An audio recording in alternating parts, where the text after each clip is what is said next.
Hey guys, it's me, your Bisaya friend Jeanine Tabuada, and welcome to my channel.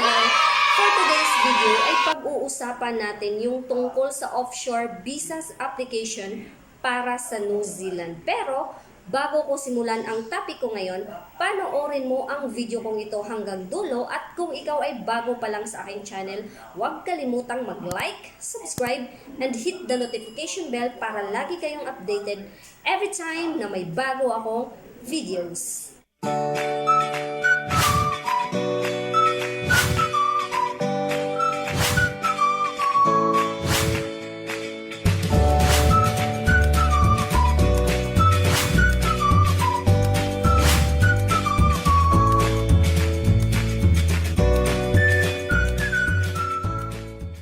So guys, pag-uusapan natin ngayon ay tungkol sa offshore visas application para sa New Zealand.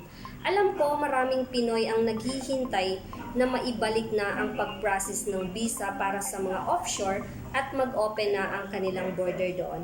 Alam naman nating lahat na kasalukuyang nakasara ang border ng New Zealand ngayon, at noong August ay pinatigil ng Immigration of New Zealand ang pag-process ng mga visa para sa mga offshore. Offshore guys, meaning ay yung mga nasa labas ng New Zealand. At guys, noong October 2020 ay naglabas po ng bagong update ang Immigration of New Zealand na maibalik ang pagproseso ng mga visa para sa mga offshore by February 2021. Ngunit, sad to say, noong December 2020 ay naglabas na naman po ng bagong update ang Immigration of New Zealand. Ito ay tungkol sa offshore visas application is extended until May 2020. So, maghihintay na naman ulit tayo guys. Hindi natin alam kung kailan talaga yung exact date and month na maibalik yung proseso sa mga visa para sa mga offshore, at kung kailan talaga mag-open ang kanilang border doon. Ang tanging gawin lang natin sa ngayon guys ay maghintay at magdasal na sana'y maging okay na ang lahat. Alam ko marami ang nalungkot sa balitang to, pero kung may bad news tayo, meron din tayong good news para sa mga onshore. So, onshore guys, yung mga nasa New Zealand na. So, ano nga ba ito? Una, lahat ng Employer-Assisted Work Visa, Essential or WTR holder expiring between January 1, 2021 to June 30, 2021 ay may automatic pong 6 months extension.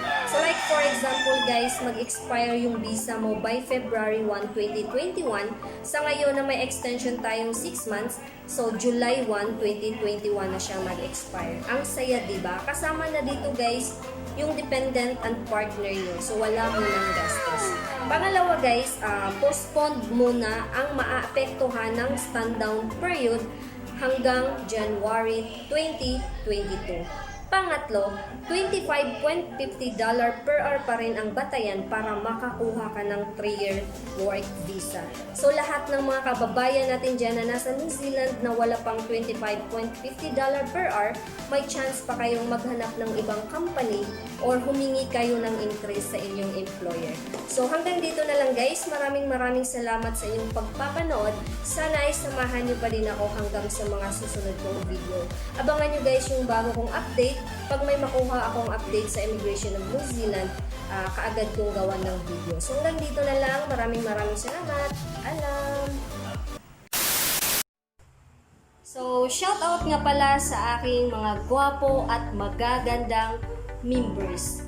I'm here, Ma'am Shijeda, Cebuana sa Amerika, Jenny TV Vlogs, Samantha Cotamora, Hazel Cabasa, Chuchay Tips, Cresny Vlogs, Besh Maki Villamor, Chadi Zaid, Narjcom PH, Lycera Channel, and Arlan Junior TV. So maraming salamat sa inyong lahat. At guys, kung gusto nyong mag-join, just click the join button katapat ng pangalan ko.